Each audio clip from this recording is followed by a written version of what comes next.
Hi mga katusok! So ngayon po, i-share ko sa inyo kung paano yung step by step sa unang pag-start ng pagtatahi. Okay? Para sa mga first timer na magagawin para ngayon, so ito yung video na para sa inyo. So example po, this is the number of cross stitch. This is the symbol, this is the DMC or thread. So ito yung symbol na gagawin natin. X, ayan, number 1, X, number 1. So, yung X po is nandito. Ito yung X. So, ngayon, kukunin natin yung mga sinulid natin. Ayan. So, ito yung mga sinulid. So, andito po yung number 1. So, kukuha ka ngayon ng number 1. Ayan. So, ito ngayon yung itatahi natin. Pero, before ka magtahi, kailangan muna natin itong hatiin kasi 6 tong strand. So, dahil 11 city tayo, 11 count, so kailangan natin ng 3. Okay? 3 po, ayan o. Okay?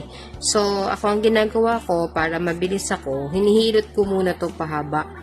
Tapos, saka ko na siya hinahati. Yung iba naman, iniisa-isa to. Ako, ganito lang ginagawa ko. Ayan. Mas mabilis siya para sa akin. Ayan. Yan. Tapos, okay na to.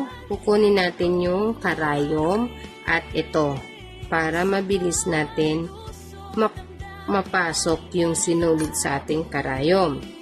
So, ayan. So, ngayon, eto na siya.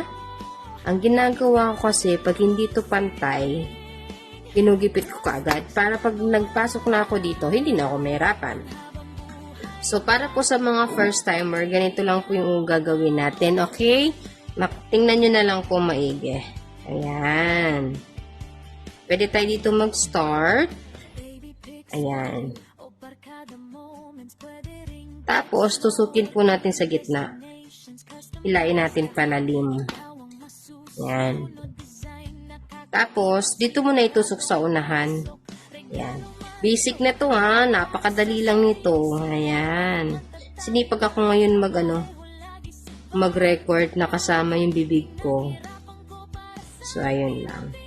Kung paano nyo nakita hinila ko, ganun din gagawin nyo ng paulit-ulit. Ayan.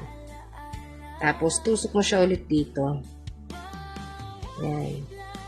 Make sure na di mo maapektuhan yung katabing sinulid para para maganda siya.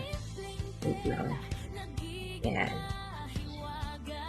Yun. Tapos, yan o. Itahi mo na dito sa dulo. Tapos, yung tao dito, yung karayom, iganon mo lang. Ayan. Tapos, ito tayo sa baba. Ayan. Ulitin natin ha. Ito yung number 1, number 2, tusok, number 3. Okay? Dahil hanggang 3 yan, so hanggang number 3 muna tayo natusok. Mamaya na tayo magpapang-4. Yun yung X na. Ayan.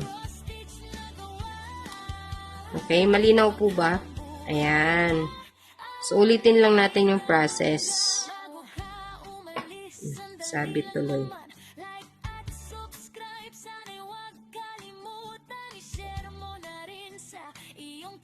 Ayan. So, watch nyo lang muna hanggang dulo, ha? Hindi na muna ako mag-voice over. So, panoorin nyo na lang. Para repeat the process lang naman to eh. Ganun lang kabilis. Hanggat meron kang itatahi dyan sa X na yan, go lang. Kahit anong larawan, kaya kong buhayin. Sa bawat tusok, damdamin ay aabutin. Mula sa litrato, ginagawang sining, cross-stitch na gawa, panghabang buhay na alingaw-gaw.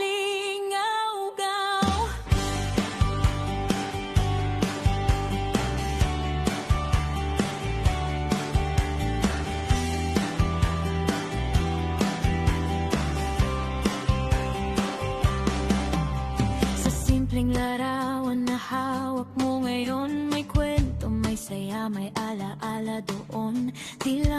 basta print, di lang basta kuha. Pag tinahin na, mas tumitibay pa. Pamilya, kaibigan mo, mahal mo sa buhay. Pwede kong gawing obra, di kukupas kailanman. Bawat sinulit, may puso't yaga. Larawang tahimik, pero nagsasalita. Ipadala mo lang, ako na ang bahala. Gagawin kong espesyal ang bawat alaala. Kahit anong larawan, kaya kong buhayin. Sa bawat tusok, damdamin ay aabutin. Mula sa litrato, ginagawang sining, cross-stitch na gawa. Panghabang buhay na alingaw-ngaw.